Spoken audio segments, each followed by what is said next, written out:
Welcome to this explainer. Think of what we're doing today as opening up a clinical dossier, an analytical deep dive into the daily habits, the unseen mechanics, and the actual psychological realities of high IQ thinking. It's a pretty common misconception that brilliant minds just operate effortlessly, right? Like they're just coasting on innate ability. But in truth, highly intelligent thinking is a deeply intentional practice. Today, we're literally opening up the hood of the high-functioning mind to observe exactly how this intellectual machinery operates on a day-to-day basis. Okay, let's dive into our syllabus. First up, we'll examine the mechanics. Next, we'll look at the side effects. And finally, we'll do a field study observing a very standard social ritual, the birthday. Chapter 1, The Mechanics, the Habits of High-Level Thinking. So, the fundamental premise here is that high-level intelligence isn't just static. It's not a birthright. It's a machine actively maintained by specific, rigorous daily behaviors. And the absolute first crucial habit is metacognition. Basically, this is the psychological practice of thinking about your own thoughts. Research clearly demonstrates that individuals who actively reflect on how they arrive at their decisions, they perform significantly better in complex reasoning tasks. Instead of just forming an opinion and blindly trusting it, high-level thinkers are constantly evaluating their own reasoning. They step outside of themselves to examine their mental processes, effectively auditing their own mind to avoid major cognitive errors. You can really think of this quote right here as their constant internal monologue. Why do I believe this? What exact evidence supports it? Could I be biased? By constantly, almost obsessively asking these questions, they short-circuit overconfidence. They don't just assume they're right because the thought feels intuitive. This rigorous self-questioning is exactly what dismantles confirmation bias. It ensures their conclusions are built on solid evidence rather than, convenient assumptions. Now, what's really interesting about this is the stark contrast in how we approach mental effort. Average thinkers often default to mental comfort. We've all been there, consuming easy, highly digestible content, actively avoiding the uneasy feeling of confusion. But high IQ thinkers, they actively choose the other side. They embrace what cognitive scientists call desirable difficulty. They deliberately read complex material, they tackle difficult ideas, and most importantly, they are perfectly willing to just sit with confusion. They understand that mental discomfort isn't a sign of failure at all. It's literal training for the brain. It's how you strengthen long-term understanding and problem-solving abilities. Another absolutely vital habit is the mastery of emotional regulation, which we can break down into 3 critical steps. Step 1, they experience an emotional trigger, just like anyone else. They're human, after all. But step 2 is where the intelligence is truly applied. They deliberately pause their reaction. Research consistently links this specific ability to delay an emotional response directly with superior reasoning. That intentional pause leads right into step 3, where logic is allowed the time to catch up and actually guide the behavior rather than pure impulse. So high intelligence isn't merely about possessing vast knowledge. Fundamentally, it's about maintaining cognitive control right in the face of emotional friction. And this brings us to cognitive flexibility. This is your intellectual capacity to adjust your thinking and even completely abandon previous opinions when presented with new, contradictory evidence. Now, for a highly intelligent mind, changing an opinion isn't viewed as a defeat. It's not a weakness. On the contrary, it's the ultimate sign of a strong, flexible intellect. They don't cling to outdated ideas just to protect their ego. If new data proves them wrong, they adapt. They are fiercely protecting objective truth over their own pride. Think about how average decision-makers talk. They rely heavily on absolutes, words like always or never. It's very black and white thinking. But behavioral science shows us that highly intelligent minds operate in probabilities. They analyze the likelihood of an outcome, the odds of being mistaken, and the subtle nuances of any given situation. They know that a complex reality is almost never extreme or absolute, and making the shift to operate in probabilities drastically improves judgment. Chapter 2, The Side Effects, the Burdens of Brilliance.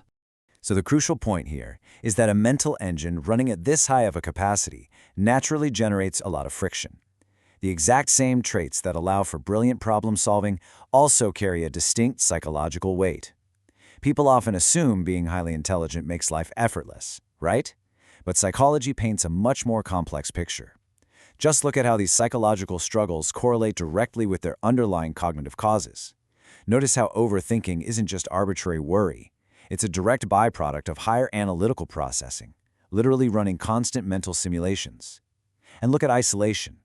Because their thinking is so abstract and layered, they crave deep dialogue. This often makes small talk feel unbearable, leading them to prefer fewer but highly meaningful relationships. Perfectionism arises from having an exceptionally clear vision of ideal results, which quickly turns into harsh self-criticism when reality inevitably falls short. And finally, existential anxiety. This is the direct result of advanced reasoning turning its powerful focus toward massive, abstract questions of purpose and mortality. All of this leads to a pervasive, ongoing state of over-awareness. It's the exhausting reality of a mind that rarely rests. They are running constant what-if simulations in the background. They walk into a room or look at a system and immediately notice hidden flaws, patterns, and inefficiencies that everyone else totally misses. This creates a literal inability to switch the brain off, often resulting in chronic mental exhaustion. So if you see yourself in this list, understand this. You aren't a difficult person. Your mind is simply wired for hyper-awareness, and managing that requires an immense amount of energy. Chapter 3. Our field study. The birthday anomaly. To truly understand this psychological profile, we really need to move from theory to observation and examine a standard, everyday social ritual. The question is simple. How does a highly intelligent mind handle a birthday? Did you know, for example, that figures like Albert Einstein famously despised their own birthdays? He vastly preferred to spend the day quietly working in his study. Now, treating a birthday like just a normal Tuesday might look like a random quirk, or maybe even just being antisocial. But it is actually a highly calculated psychological defense mechanism. It perfectly encapsulates the internal mechanics we've been discussing. And this brilliantly illustrates a core concept. Internal validation vastly outweighs public recognition. Think about it. Birthdays automatically create an artificial spike in focus. You get messages, posts, suddenly all eyes are on you. But psychology shows that individuals with strong, stable internal validation simply do not depend on this sudden influx of public recognition to feel valued. Their identity remains completely stable whether it's their birthday or just a mundane workday. Simply put, to a highly self-aware mind, their existence doesn't require an annual public announcement. Digging a little deeper into the research, ignoring a birthday serves as a highly calculated set of defense mechanisms.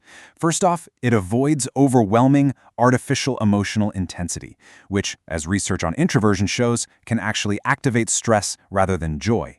Second, for some, it's a learned protection against historical disappointment. If you don't expect anything, you can't be let down. Furthermore, highly analytical people highly value autonomy. Birthdays come loaded with invisible social obligations. You have to reply to everyone. You must feel grateful. You must celebrate. Treating the day as completely normal is a practical way to maintain strict control over personal time and emotional energy. So rather than turning outward to celebrate loudly, they turn that formidable analytical machinery inward. They use the day for quiet, private self-evaluation. They apply their habit of metacognition to ask, where am I in life? What truly changed this year, and what didn't? Silence on a birthday definitely doesn't mean they don't care about their life. It means they care about it deeply, and they are deliberately choosing to process that passage of time privately and logically rather than performatively. Let's move to our conclusion and see how this all builds together.